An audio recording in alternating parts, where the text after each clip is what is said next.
The gentle hum of a black sedan echoed down the quiet street as it pulled into the gravel driveway of Starlight Orphanage. From within, a tall man stepped out, his frame shrouded in a simple hoodie and worn jeans, the kind of attire designed to make him blend into the background. Yet, something about him felt. He carried himself with a quiet confidence, his piercing gaze scanning the surroundings as though he'd been here before.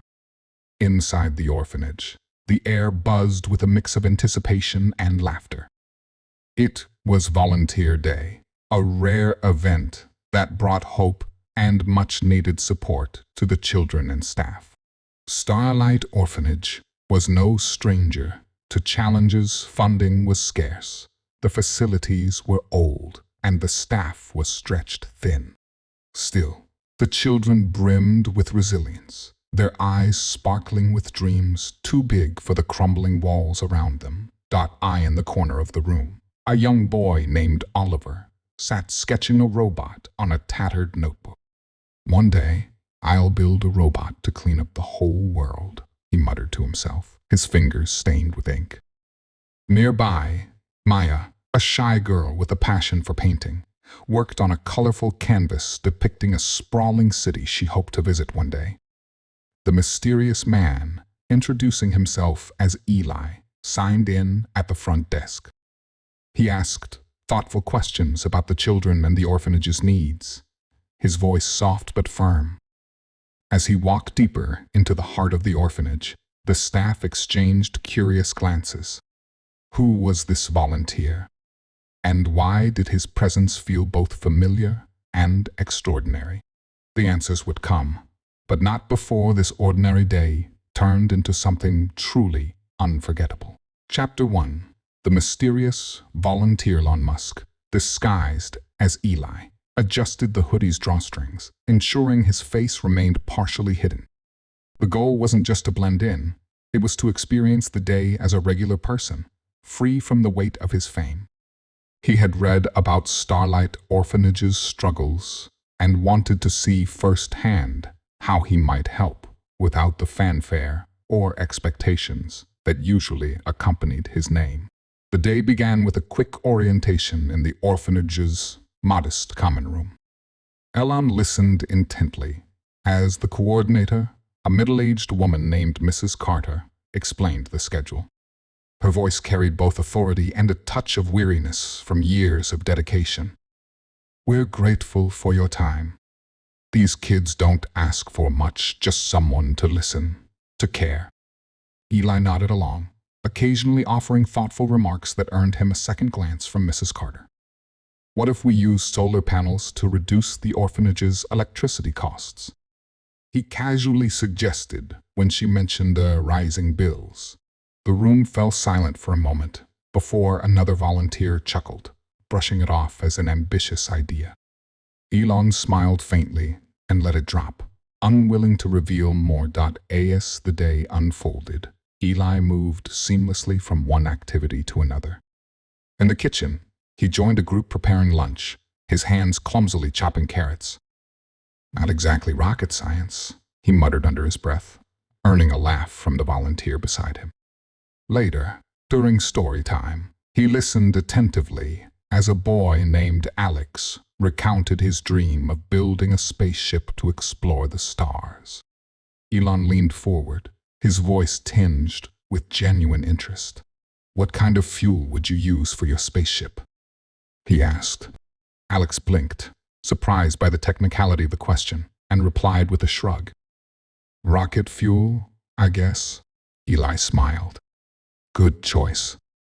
Just remember, efficiency matters as power."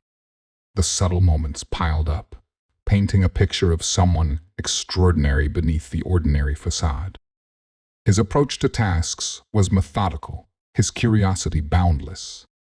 When a volunteer struggled to fix a broken bookshelf, Eli instinctively stepped in, his hands moving with practiced precision. "Reinforce the joint here," he advised, as if he'd built 1,000 bookshelves before. Yet, there were moments of awkwardness that gave away his discomfort in blending in. When the volunteers sat in a circle for introductions, Eli hesitated slightly before saying, "I'm Eli. I've worked on a few projects before. Nothing major." The understatement caused a few raised eyebrows, but no one pressed further. By afternoon, the staff began noticing how effortlessly he connected with the children. He listened to their stories as though each one mattered deeply, offering encouragement that felt sincere. With Oliver, the aspiring inventor, he spent extra time sketching alongside him and discussing ideas for the boy's dream robot. As the sun began to dip, casting long shadows across the orphanage courtyard, Eli took a moment to himself. Standing by a window, he gazed out at the children playing. His expression, though calm, carried the weight of unspoken thoughts. Why had it taken him so long to step into a place like this? From behind, Mrs. Carter approached. "You seem familiar," she said, her tone more curious than accusatory. Eli turned, his smile disarming. "Just a volunteer, trying to help." But the truth lingered beneath his modest words, and the mystery surrounding him only deepened. For those who were paying close attention, the subtle clues left no doubt there was more to this volunteer than met the eye. Chapter 2. A day with the children. The morning sun streamed through the orphanage's windows, casting golden rays across the playroom. Laughter and chatter filled the air as the children eagerly divided into groups for the day's activities. Elon, still operating under the guise of Eli, found himself gravitating toward a table of children engrossed in drawing and crafting. "Can I join you?" he asked, pulling out a chair. The children nodded enthusiastically, barely looking up as they continued their creations. Among them was Oliver, the boy Elon had met earlier, now building a makeshift robot from discarded cardboard and tinfoil. "What's that?" Elon asked, pointing to the robot's oddly shaped head. "It's a sensor," Oliver replied proudly. "It'll detect sadness and tell people jokes to cheer them up." Elon chuckled, genuinely impressed. "That's a pretty advanced feature. What kind of jokes will it tell?" "Knock-knock jokes," Oliver said matter-of-factly, prompting Elon to grin. "The world could always use more knock-knock jokes," he agreed, picking up a strip of foil to help wrap the robot's arm. Nearby, Maya, the shy painter, hesitated as she held a brush above a blank canvas. "What's stopping you?" Elon asked gently. "I don't know what to paint," she admitted. "Everything I imagine feels too big." Eli leaned closer, lowering his voice as though sharing a secret. "The bigger, the better. Paint the impossible. That's how the best ideas start." His words ignited a spark in Maya, and soon her brush danced across the canvas, colors blending into an abstract cityscape filled with soaring buildings and vibrant skies. The children quickly grew fond of Eli.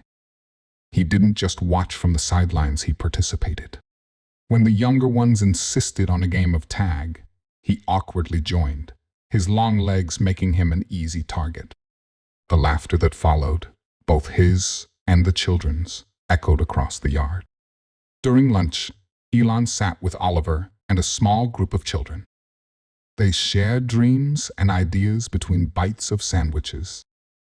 Oliver spoke of building robots that could clean oceans, while another child talked about making flying bikes.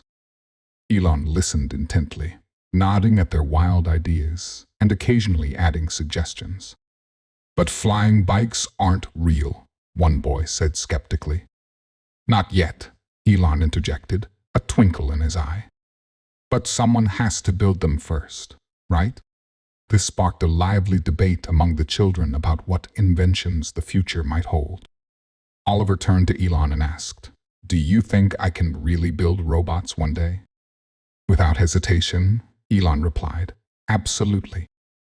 You've got the curiosity and the imagination. Those are the most important tools." Later in the afternoon, a transformative moment occurred. During a science activity led by one of the volunteers, the children were tasked with building small structures using marshmallows and toothpicks. While most of the kids created simple houses and towers, Oliver struggled to create something far more complex, a robot prototype. Frustrated when his structure collapsed, he almost gave up. But Elon knelt beside him, his voice calm and encouraging. "Failure is just practice for success," he said. "Every great invention starts with 100 failed attempts." Guided by Elon's advice, Oliver rebuilt his structure with renewed determination. By the end of the activity, he had crafted a rudimentary robot frame. The other children clapped as Oliver beamed with pride, and Elon couldn't help but smile. That evening, as the children wound down for the day, Elon shared a quiet moment with Oliver in the corner of the room. The boy looked up at him, his eyes full of hope. "Do you think robots can make the world better?" Elon placed a hand on Oliver's shoulder. "Robots, ideas, people, they can all make the world better.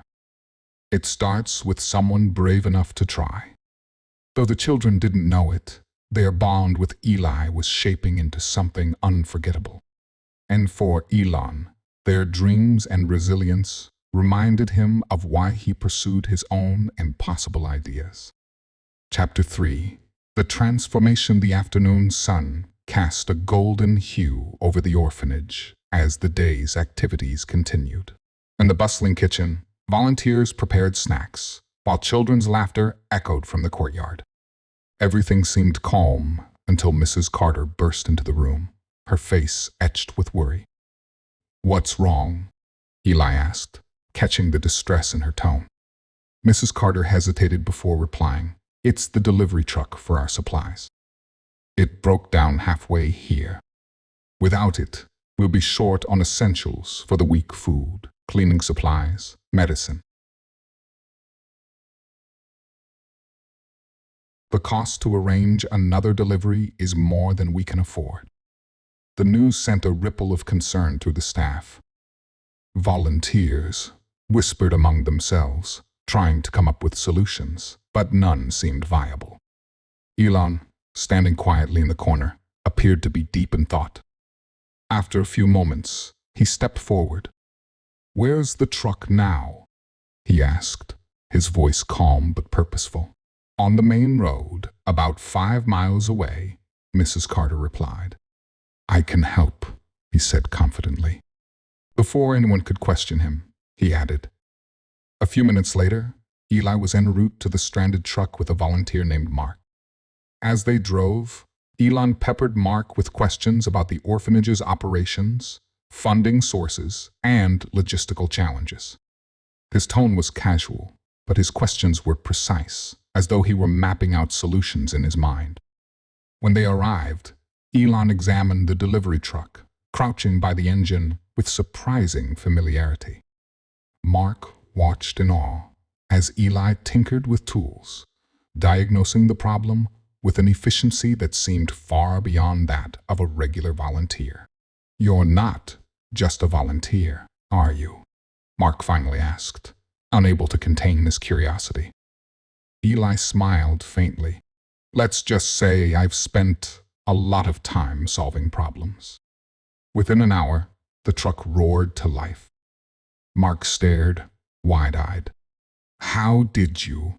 It's not that different from building rockets," Eli muttered under his breath, but Mark didn't catch the words over the engine's noise. Back at the orphanage, Eli's actions sparked curiosity among the staff.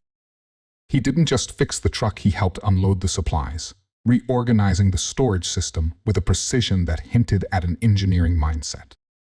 While the other volunteers worked in teams, Eli seemed to anticipate every need, his solutions practical and innovative. Later, as the evening settled in, Mrs. Carter approached him.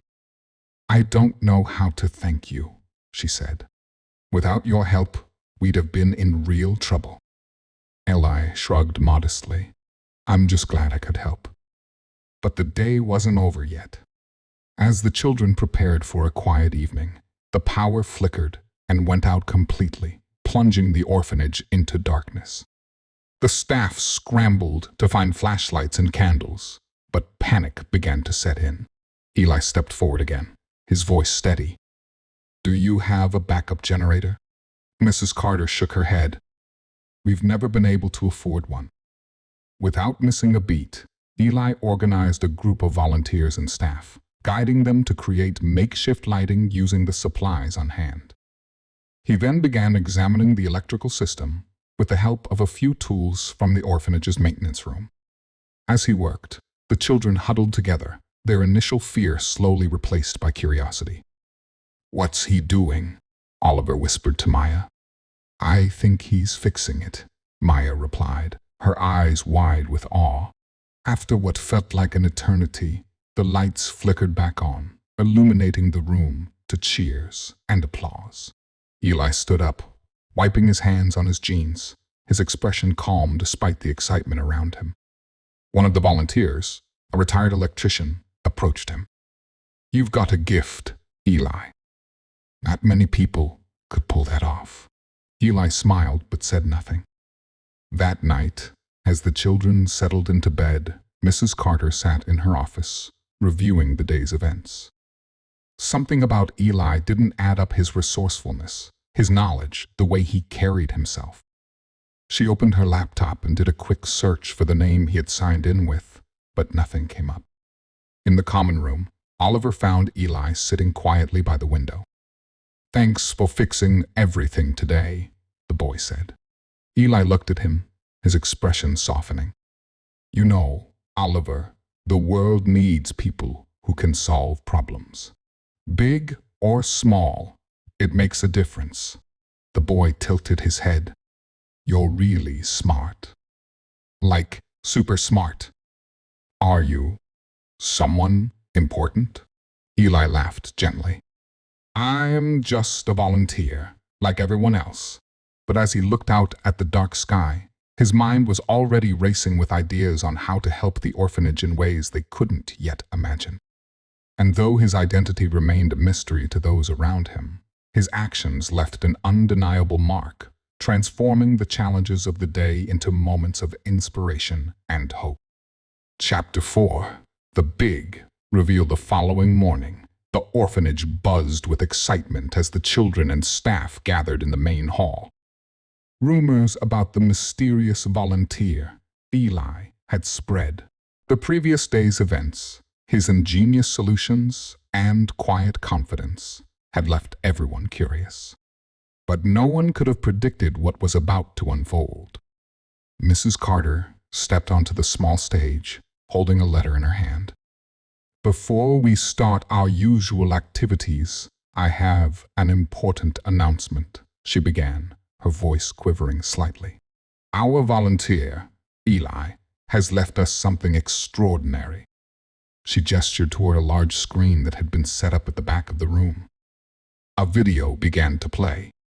On the screen was Elon Musk, sitting in the same courtyard where he had spent the past 2 days with the children.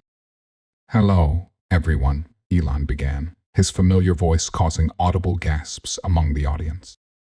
"I'm sure by now you've realized that I wasn't entirely honest about who I am. But I needed to see this place, meet all of you, and understand what makes this orphanage so special without any distractions." The children stared at the screen in disbelief. Oliver's jaw dropped as Maya clutched his arm, her eyes wide. Elon continued, his tone warm and genuine. "Your resilience, your dreams, and your kindness have inspired me in ways I didn't expect. You've shown me the power of hope, even in challenging circumstances, and I want to do my part to help." The video shifted to a series of plans and proposals, narrated by Elon. He explained that he had set up a fund to secure the orphanage's financial future, ensuring the children would always have access to food, education, and healthcare. The camera panned to a new building design, a state-of-the-art learning center equipped with cutting-edge technology, including robotics kits, 3D printers, and science labs. This center will give you the tools to explore your dreams, Elon said. Whether you want to build robots, paint masterpieces, or change the world in your own way. The children erupted into cheers. Oliver jumped to his feet, shouting, "He's building us a robot lab." Maya's eyes filled with tears as she whispered, "It's like he knew what we needed." But Elon wasn't finished. "To the staff and volunteers," he continued, "your dedication is the foundation of this incredible place. I'll be providing additional resources so you can focus on what matters most, the children." As the video ended, the room fell silent. Then, a wave of applause and cheers erupted, filling the hall with an energy unlike anything the orphanage had experienced before.